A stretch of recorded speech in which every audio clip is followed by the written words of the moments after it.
Yes, Bill and I had gone to sleep that evening, November 22nd, and we had come from a friend's home. It was a prayer meeting, a weekly prayer meeting we attended every Sunday night. Nothing unusual. Went to bed about 11:30 or so.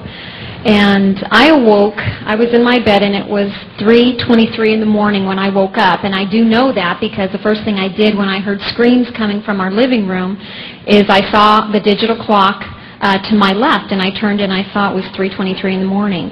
And I proceeded down our living room hallway, and I found my husband in a state that anyone who knows him would know he's completely out of character. He was traumatized, holding his hands to his temple and crying out in terror saying, pray for me, the Lord has taken me to hell.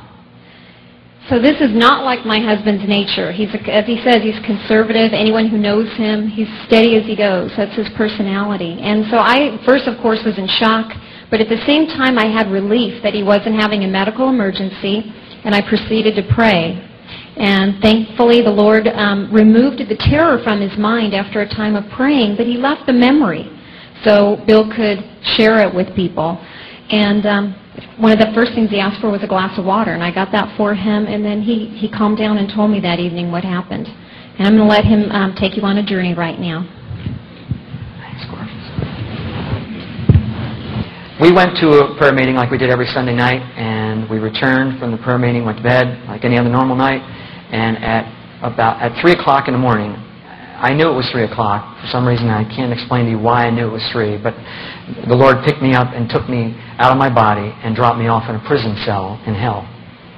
And there was no explanation at all until the return.